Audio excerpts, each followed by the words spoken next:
Oke. Iya. Oke, saya ingin ke Pak Kudri. Pak Kudri, Ya. ini sudah 8 tahun, sudah kadung terjadilah seperti itu. Ya. Artinya tidak ditangani secara serius pada saat itu, dan sekarang baru diseriusi.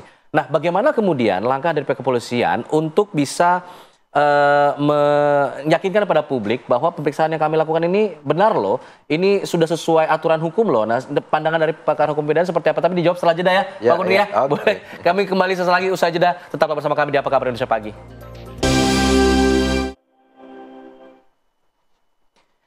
Anda kembali di Apa Kabar Indonesia Pagi. Saya ingin langsung ke Pak Kudri. Pak Kudri, untuk menjawab pertanyaan yang tadi menggantung bagaimana kemudian langkah kepolisian agar kemudian memastikan ke publik ini pemeriksaan prosedurnya sudah benar, pemeriksaan sudah berjalan sesuai koridor hukum yang berlaku.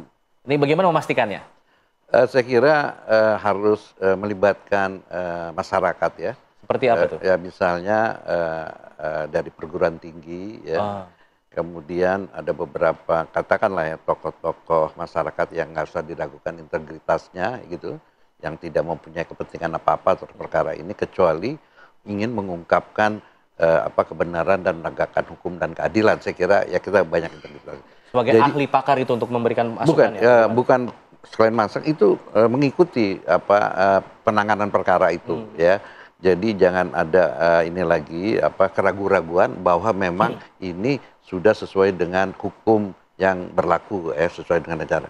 Saya mengerti bahwa ini kesulitan ya karena perkaranya ini sudah lama dan dahulu itu mungkin kalau kita lihat cerita ini tidak ditangani secara sesuai dengan SOP yang gitu ya. Karena yang pertama menangani kan sebenarnya bukan kepolisian yang berwenang. Ya, yang menangani perkara ini, kemudian dibawa ke tingkat ke Polda baru ini ya. Jadi ini kan dalam perjalanan itu bisa bias perkara itu gitu ya. Dan betul nggak bahwa penanganan itu sebenarnya itu tidak ada katakanlah campur tangan atau kepentingan intervensi lain pada ini. Jadi ini masalah. Dan ini kan sebenarnya menyangkut integritas institusi kepolisian gitu ya. Dan kenapa masyarakat begitu terlalu antusias ya merespon perkara ini? Karena kan ada rasa keadilan yang terusik ya gitu ya.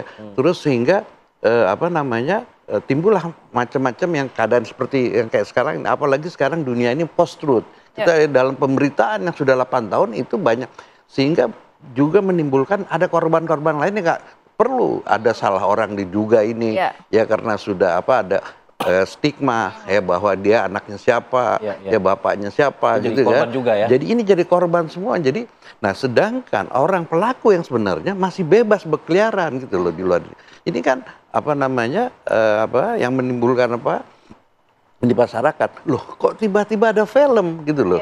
Iya kan, film gitu. Kalau aja nggak ada film, mungkin perkara ini nggak terungkap. Dan masyarakat ini akhirnya berpikir, jangan-jangan peristiwa ini atau perkara ini seperti fenomena puncak gunung es.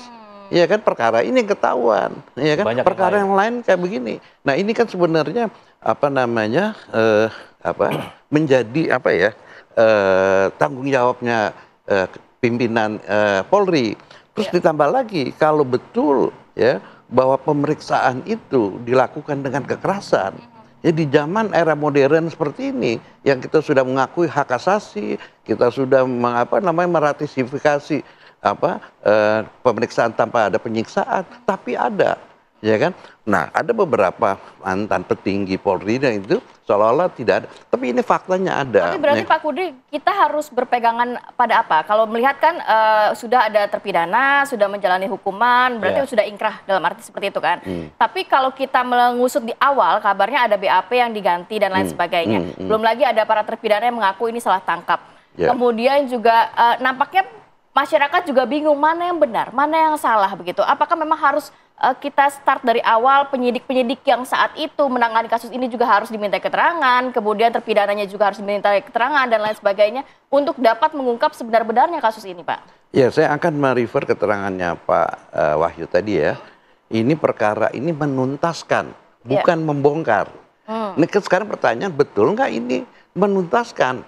Karena sudah ada fakta bahwa orang yang terpidana yang sudah keluar, dia menyatakan dia tidak melakukan. Tapi karena dia takut karena dia apa? Ada intervensi. Ya itu akhirnya ini.